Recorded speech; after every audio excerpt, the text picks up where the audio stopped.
چې د هغې سره د ټولو نه مخکې زمونږ چې کوم کوشش دا و چې یاره مونږ د هغې میډیکل وکړو پوسټ مارټم وکړو او د هغې نه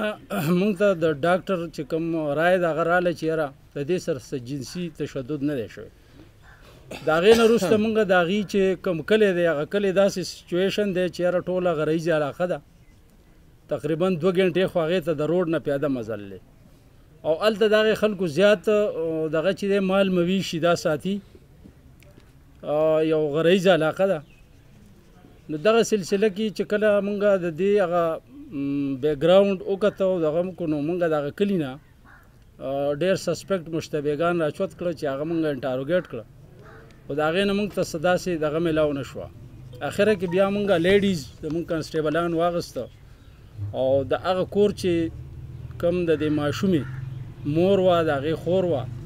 د هغې نه تفتیش وکړو د هغې انټاروګیشن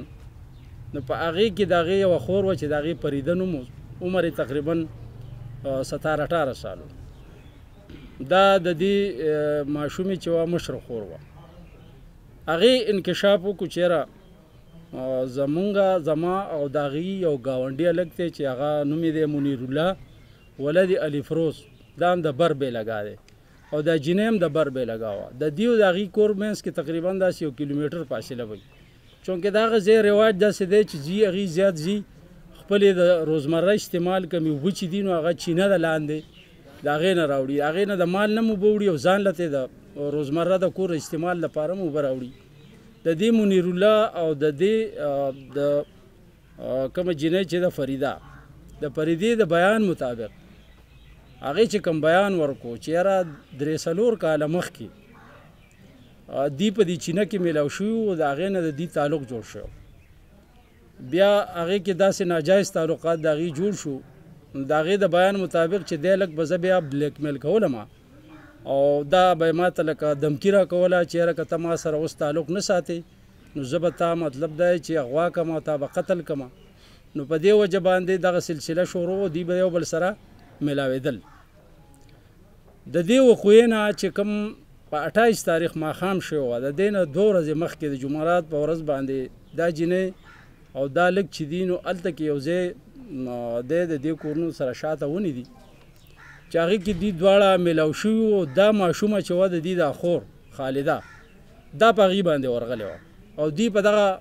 ناجایز حالات کې لکه دغه کم چې دوی میلاو شوي وو ابوس و کنار یې کوو نو هغه ټایم کې دوی لیدلي نو چې دی لیدلي نو دی دا خور خو په ټایم کې دغه کړي خو هغې ورته ویلي چې زه به د دې خبرې دا خبر به کوم چې ته ولې د ده سره میلاو شو دغه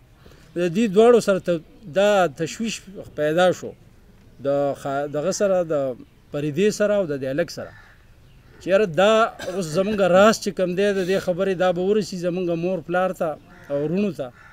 بیا به دواړو ته خطرئ نو په دې کې دوی دواړو مشوره وکړه د هلک ورته ووایي چې یاره دا به کار به زه وکړم دا جینۍ چې ده دا ته ماته د کوره راوباسه نور به زه کار برابر کوم د هغه 2 ورځې چې کومه مخکې د دې مشوره شوې وه د هغې نه وروسته په 28 تاریخ ماښام د جینۍ د بیان مطابق چې زه کور وم او دا هلک راغی ده ماته اشاره وکړله دا نور زمونږ چې کوم کور والا دي دا په یو ځانله کمره کې ناست دي اور بلی او ما سره دا ماشومه وه چونکې دوی خو مخکې خبره کړې وه نو مونږ بار ناستو دی دغه ته نو دا هلک چې راغی زمونږ د کور خواته ما ورته دا جینۍ ویستله او ده ته مې حواله کړه دې جینۍ مې وویل چې یاره ما سره د خور چې ده ته هم را سره راځه نو دې ورته وویل چې زه درپسې درځم د هغې نه تقریبا یو 140 فوټ لاندې دغه ځای ته راوستې ده او په هغه ځای کې دا جینۍ چې ده نو چاکو به هغه ساته د مال دغه به یې دغه کو د دې سره ښه تیاره چاکو ورسره هغه یې وله په مری راښ کړی او هغه قتل کړی و په ټایم کې خو دی کور پاتې شو او هلک مطلب دی چې لاړه دا خبره دې پټه دغه کړې وه خو چې کله د هغې تالاش شروع شو خلک راغی جینۍ دغه شوه دې جینۍ بیان مونږ باقاعده په عدالت کې هم دی دا بیان ورکو او بیا د دې باندې مونږ د موقع نشاندهي مو کړله بیا د هغې په بیان باندې دا هلک چې دی منیرالله ولد علي فروز مونږ دی ملزم کو او هغه چې کله مونږ گرفتار کو د هغه د انټاروګیشن او د دغه مطابق هم هغه دا خبره تسلیم کړه چې او زمونږ دا ناجایز تعلقاتو د 3 کالو نه بیا به میلاوېدو. دغه 2 ورځې مخکې د وقوعې نه مونږ دې ماشومې لیدلي په چونکې چې دا راز زمونږ ښکاره کېدو د دې دپاره مونږ دا مشوره کړې وه او دې ما ته جینۍ راویسته حواله کړه او د هغې په بیان کې دا خبره راغله چې دا جینۍ ما سره وه. دې باقاعده د ما سره نیولې وه، ما پې چاقو راخ کړو، ما مطلب دا یې چالاله کړه. هغه بیان د هغه مونږ هم قلم بند کړو، هغه مونږ عدالت ته په عدالت کې هغه اقرار جرم وکړو، باقاعده کنفیشن یې وکړو د هغې. هغه کیس زمونږ سره داسې و چېرې لکه ایویډنس پکې ډېر نه و، خو دا د الله پاک رحم و زمونږ د ټیم او د دغه کوششونو چې کوم چاقو دغه کړی نو هغه هم هغه نشاندهي وکړه چې هلته په کوم دیوال کې کېښودی و، کوم آلای قتل و، هغه مونږ د هغه په نشاندهي باندې برآمد کړو. په هغې باندې هم د هغه یینې هغه داغ د بیوې هغه مونږ د FSL ته لیږلی دی د مزید چې هغې رایې راشي او کیس زمونږ مضبوط شي. نو دا ستاسو په خدمت کې مونږ دغه کوو چې یاره دلته په بونیر کې دا داسې واقعه مخکې نه وه شوې. نو زمونږ د پولیس دپاره هم یو چیلنج و او دې کې زمونږ مطلب پولیس کامیاب شو او عوام کې یو خوف حراس و، چا به یوه خبره چا بله، هغه منطقي انجام ته ورسېده چې دا 2 کسان په دې کې